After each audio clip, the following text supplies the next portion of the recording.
Message.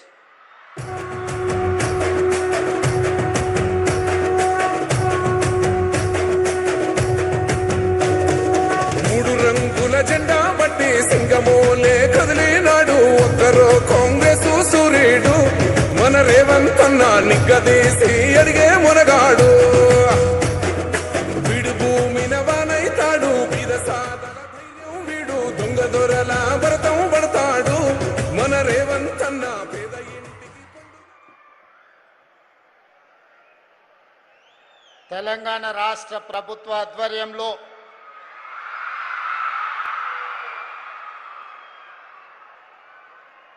నూతన విద్యా సంవత్సరం ప్రారంభోత్సవ సందర్భంగా 27,50,000 ప్రభుత్వ పాఠశాలలు రెసిడెన్షియల్ స్కూళ్లలో తమ ఉజ్వల భవిష్యత్తు కోసం మొదటి అడుగు వేయబోతున్న విద్యార్థులకు అవసరమైన సహకారాన్ని అందించడానికి తెలంగాణ ఎడ్యుకేషన్ కిట్ ఆత్మగౌరవంతో పాఠశాలకు వెళ్ళడానికి కార్యక్రమాన్ని ఏర్పాటు చేసి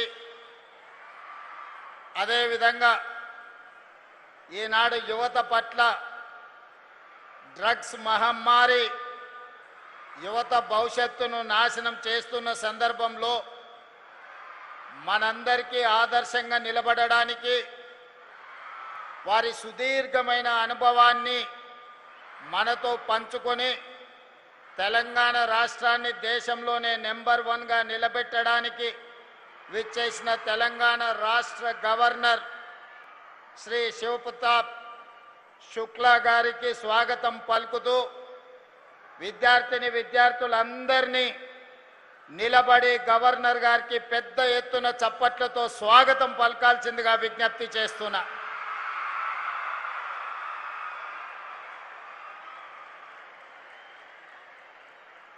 గవర్నర్ గారితో పాటు ఈ కార్యక్రమంలో ఉప ముఖ్యమంత్రి వర్యులు మిత్రులు బట్టి విక్రమార్క గారు, సీనియర్ సహచర మంత్రివర్గ సభ్యులు శ్రీధర్ బాబు గారు, సహచర మంత్రివర్గ సభ్యులు పొన్నం ప్రభాకర్ గారు, అడ్లూరి లక్ష్మణ్ గారు, వాకిటి శ్రీహరి గారు, మహమ్మద్ అజరుద్దీన్ గారు, ప్రభుత్వ సలహాదారులు, పార్లమెంట్ సభ్యులు, శాసన మండలి సభ్యులు, శాసన సభ్యులు, వివిధ కార్పొరేషన్ల చైర్మన్లు, విద్యాశాఖకు సంబంధించిన అధికారులు, ప్రాణ సమానులైన తెలంగాణ నలుమూలల నుంచి విచ్చేసిన వేలాది మంది విద్యార్థులకు మనస్ఫూర్తిగా అభినందనలు, కృతజ్ఞతలు తెలియజేస్తున్నా. మిత్రులారా, తెలంగాణ రాష్ట్రం దేశంలో ఉన్న మిగతా రాష్ట్రాలలాగా భాషా ప్రయుక్త రాష్ట్రంగానో పరిపాలన సౌలభ్యం కోసం ఏర్పడిన రాష్ట్రం కాదు. తెలంగాణ రాష్ట్రము 60 సంవత్సరాల సుదీర్ఘ పోరాటం, వందలాది మంది విద్యార్థుల ఆత్మ బలిదానాలతో 60 సంవత్సరాలు తమ పోరాటాన్ని, తమ కలలను సాకారం చేసుకోవడానికి లక్షలాది మంది విద్యార్థులు ఉద్యమ బాటన పట్టి తమ ఉజ్వల భవిష్యత్తునే కాదు ఉద్యోగ ఉపాధి అవకాశాలను వదులుకొని కన్న తల్లిదండ్రులను దుఃఖ సాగరంలో ముంచేసి నూనూగు మీసాల యువకులు ఎంతో మంది ఆత్మ బలిదానాలు చేసుకుంటే ఈ తెలంగాణ రాష్ట్రం ఏర్పడ్డది. ఆనాడు ఆత్మ బలిదానాలలో ముందు వరుసలో ఉన్న శ్రీకాంతాచారి కావచ్చు, ఈశాన్ రెడ్డి కావచ్చు, కానిస్టేబుల్ కిష్టయ్య కావచ్చు, సురేష్ నాయక్ కావచ్చు, ఈ రకంగా నేను చెప్పుకుంటూ వెళ్తే వందలాది మంది విద్యార్థులు ఆత్మ బలిదానాలు చేసుకుంటే ఈ రాష్ట్రం ఏర్పడ్డది. ఈ విద్యార్థుల యొక్క ఆకాంక్ష తెలంగాణ రాష్ట్రంలో ఉండే విద్యార్థుల యొక్క ఉజ్వల భవిష్యత్తు, ఉద్యోగ ఉపాధి అవకాశాలు వాళ్లకు దక్కాలి అని త్యాగాలు చేసింది. ఆనాటి ఉద్యమంలో ముందు భాగాన నిలబడి పొలిటికల్ జేఏసీ చైర్మన్గా ఉన్న ప్రొఫెసర్ కోదండరామ్ గారు, తొలి ఉద్యమం మలి ఉద్యమ సజీవ సాక్షి పెద్దలు కేశవరావు గారు పార్లమెంటులో పెప్పర్ స్ప్రేలను తట్టుకొని నిలబడి తెలంగాణ బిల్లు ఆమోదానికి సంపూర్ణంగా సహకరించిన పొన్నం ప్రభాకర్ గారు ఈ వేదిక మీద ఉన్నారు. మిత్రులారా, ప్రభుత్వ ఉద్యోగమన్నా ప్రభుత్వ పాఠశాలలో ఈనాడు విద్యార్థులు చదువుకుంటున్నారంటే ఇది ఒక అవకాశమో లేకపోతే ఇది ఒక ఉద్యోగం కోసం చేస్తున్న ప్రయత్నం కాదు. ఇదొక గొప్ప భావోద్వేగం. ఈ భావోద్వేగము తెలంగాణ 4 కోట్ల ప్రజలతో ముడివేసుకున్న బంధం. ఈ భావోద్వేగాన్ని, ఈ తెలంగాణ రాష్ట్రం యొక్క అభివృద్ధి, ఈ దేశ భవిష్యత్తు తరగతి గదుల్లోనే ఉన్నది. ఈ తరగతి గదులను పునరుద్ధరించాలి.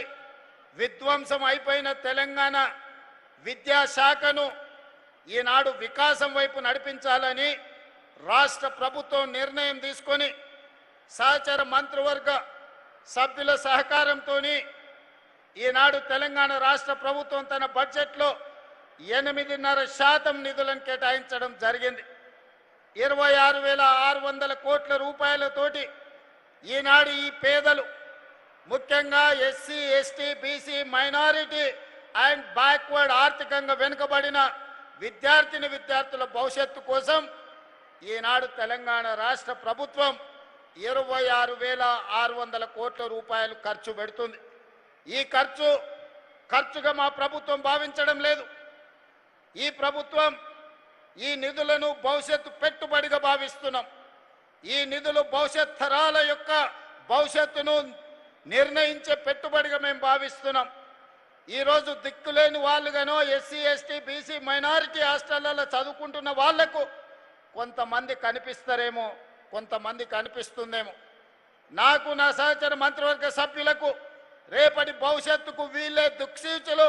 రేపటి భవిష్యత్తును, బలమైన ఆర్థిక పునాదులను నిర్మించే తెలంగాణ భవిష్యత్తు తరగతి గదుల్లోనే ఉంది, ఈ సోషల్ వెల్ఫేర్ హాస్టళ్లలోనే ఉంది అని సంపూర్ణంగా విశ్వసించి 10 సంవత్సరాలు మీ డైట్ ఛార్జెస్ పెంచలేదు.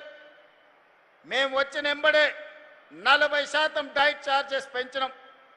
16 సంవత్సరాలు కాస్మెటిక్ ఛార్జెస్ పెంచలేదు. గ్రామీణ ప్రాంతాల నుంచి, తండాలలో, గూడాలలో, మారుమూల పల్లెల్లో నుంచి వచ్చే పిల్లలు తమ తల్లిదండ్రులను కాస్మెటిక్ ఛార్జెస్ కోసం, ముఖ్యంగా ఆడపిల్లలు చిన్న చిన్న అవసరాలకు తల్లిదండ్రులను అడగడానికి సంశయిస్తున్న సందర్భం. రాష్ట్ర ప్రభుత్వం ఇవ్వవలసిన కాస్మెటిక్ ఛార్జెస్ ఇవ్వకపోవడం, ఇచ్చినవి కూడా అరాకొర ఉండడం వల్ల పాపం మా ఆడపిల్లలు చాలా ఇబ్బందికి లోనైంది. అందుకే వివరాలు తెప్పించుకొని 200% కాస్మెటిక్ ఛార్జెస్ పెంచి ప్రతి నెల ప్రభుత్వ ఉద్యోగులకు, ఐఏఎస్లకు, ఐపీఎస్లకు జీతాలు ఏ విధంగా ఇస్తున్నామో కాస్మెటిక్ ఛార్జెస్ కూడా ఈ పిల్లలకు 1వ తారీఖు నాడు ఇవ్వాలి అని మా అధికారులకు ఆదేశాలు ఇవ్వడం జరిగింది.